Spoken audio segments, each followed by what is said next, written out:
OnePlus hasn't shied away from calling its phones as flagship killers. The company set out to build top-notch handsets with cutting-edge specifications and offered them at bargain basement prices. The OnePlus 5, however, has higher ambitions.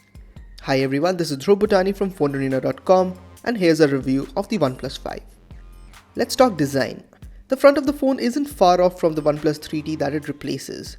A large 5.5-inch Full HD display sits bang in the center, while above it is the 16-megapixel front-facing camera.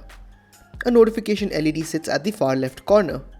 Meanwhile, you'll observe the fingerprint sensor that is slightly larger and coated with a layer of ceramic sitting below the screen, flanked by capacitive keys on either side.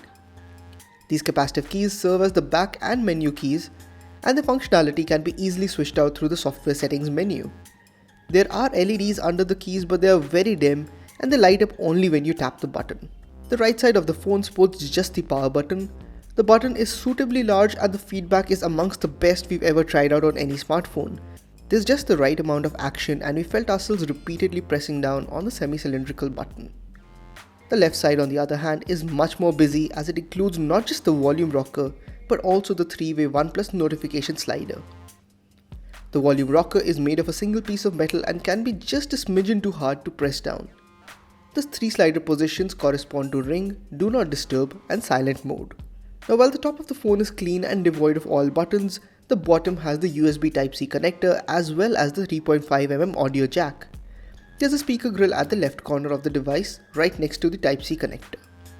The back of the phone is obviously the most polarizing aspect of the design. Sure, there is a likeness to the iPhone 7 Plus, but not quite to the extent that it first appears to. There's a dual camera module over on the top left corner which is paired with a dual LED flash. And that's about it. The entire back is just a large swath of aluminium with the OnePlus logo in the center. Talking about antenna lines, these have been pushed right over to the top and bottom of the phone, which lends it a very clean aesthetic. The OnePlus 5 feels ever so slightly smaller than the OnePlus 3T because of the curved edges and the tapering corners. The weight at 153 grams is not particularly heavy and we found it to be well balanced across the body of the device, which makes it feel very dense and very well built indeed. Now let's talk about software. Oxygen OS on the OnePlus 5 takes a stock Android-like approach and is virtually free of bloat. There are no extraneous additions and gimmicks are far and few. Swiping left brings you to a shelf of sorts that includes some basic widgets like a memo area, vital information about the phone like free storage, battery life and more. We don't think it's the best use of space and in fact an option to replace with Google Now might have turned out just a bit better. Other additions are minor but useful to a degree. There's a reading mode that overlays a grayscale filter that makes reading easier. Night mode on the other hand can now be scheduled. There is support for expanded screenshots that can scroll down to the end of the screen and let you capture the entire display area. A gaming do not disturb mode is one of the other minor additions. This mode mutes all notifications while you are playing games or using specific apps. Moving on to performance. Not quite the first smartphone to ship with a Snapdragon 835 processor, the OnePlus 5 is perhaps the cheapest phone powered by this chipset. Pair that with up to 8GB of RAM and you've got a veritable beast. There are two variants on offer, with the former offering 6GB of RAM and 64GB storage, while the top end is packed with 8GB of RAM and 128GB of storage. Truth be told, the performance difference between the Snapdragon 821 and the 835 isn't as pronounced as you'd imagine for day-to-day tasks. We've been using the OnePlus 5 for about a week now, and the phone works reliably well for the most part.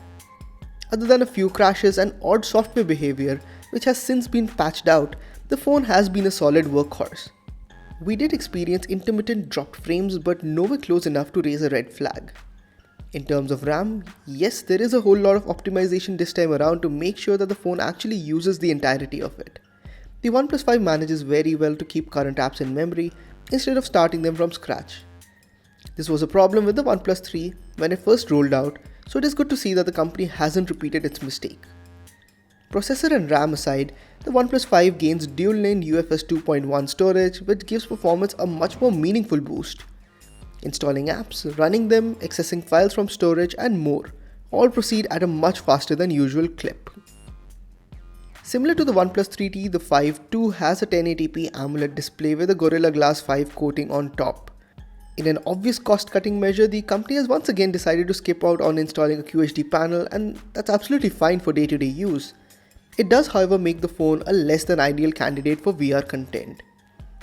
The screen looks quite good out of the box, but switching to the DCI P3 mode is what really made it shine for us, with just the right balance between natural tones and good contrast levels. An sRGB mode, as well as the ability to adjust the color temperature, should help you calibrate the display to your personal preference. Viewing angles are great, and there's virtually no color shift unless you look at the screen from extreme angles.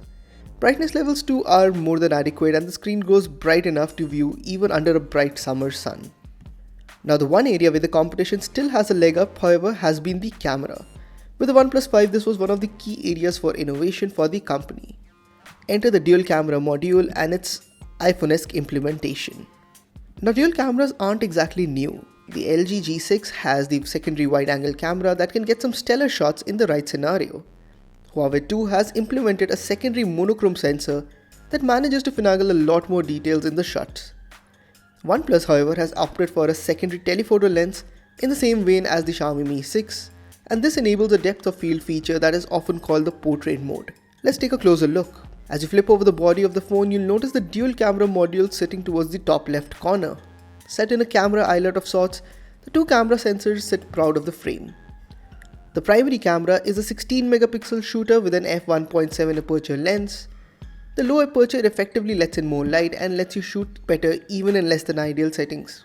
The secondary camera has a 20 megapixel sensor with an f2.6 aperture lens attached to it. Now, in the standard mode, the 16 megapixel sensor resolves good details, but there is still a fair amount of noise in the images. Especially when you're trying to take a shot in a low light scenario, the lack of optical image stabilization really hurts. The camera also exhibits very strong noise reduction that results in a somewhat soft image. In terms of color reproduction, the camera captures natural looking shots that are quite true to the real deal. Some users might find this unappealing compared to Samsung's brand of slightly oversaturated shots, but it is trivial to edit this in your favorite app. Where the magic, however, really lies is in the portrait mode. Swiping up takes you into the portrait mode in the camera, where it helpfully points out that the phone should be at a distance of between 1 to 6 feet from the subject. In telephoto mode 2, there is no optical image stabilization and every jitter appears more pronounced. The f2.6 lens can't resolve as much light, and low light shots are far from ideal. Focusing speeds too are not that great, and in the telephoto mode, we often had to repeatedly tap the camera screen to make sure that the object was in focus. There's a lot of room for improvement, as we noticed that photos often exhibited overblown highlights and generally a very constrained dynamic range. Interestingly, when the ambient light drops down too low, the camera automatically switches to a digitally zoomed in shot from the primary camera without any indication that it has not used the secondary camera. Now, coming to the portrait mode, in short, it works for the most part. As long as you're standing at the recommended distance, the phone usually manages to create a natural looking pseudo bokeh around you. Since there is a lot of software trickery in place to make this happen, results can be hit or miss, and many a times you might find the bokeh boundaries overlapping with the subject. But with the recent software updates, we found that edge detection has improved massively. The phone can record 4K video, but once again the lack of optical image stabilization really hurts here. Electronic stabilization simply isn't as good. Also, worth the fact that EIS works only in 1080p 30 frames per second mode, there is no stabilization for 4K videos. The OnePlus 5 brings with it a whole host of connectivity options that range from the usual Wi-Fi 802.11b, G, N and AC, as well as USB OTG support over the Type-C standard. Now, talking about USB, the phone does not have USB 3.1 and instead it makes do only with USB 2.0. This might be a lot slower for file transfers, but it also skips out on alt mode connectivity, which basically means that you cannot output video from your phone, which is supported on the Snapdragon 835 chipset. The phone, however, does gain Bluetooth 5.0. Now, depending on the variant you opt for, the phone ships with 64 or 128 GB of storage. There is no provision to expand this via a memory card. There are, however, dual nano SIM card slots and they both support 4G. In fact, the OnePlus 5 can be used pretty much anywhere around the world due to robust LTE band support. Let's talk battery life. We managed to get a little over 5 hours of screen on time from the 3300 mAh battery, which is good but not great. The phone supports dash charge, which can top up the phone in just about an hour. Overall, the spec sheet is solid as always, and you cannot argue with the value proposition, as the phone offers a top-of-the-line Snapdragon 835 processor and 6GB of RAM at a price point of just Rs 33,000. Even the higher-end variant is priced much lower than the competition at Rs 38,000. The camera, while not good as the flagship competition, it holds its own in the price category. Indeed, there's no doubt that on paper the OnePlus 5 is a pretty amazing device.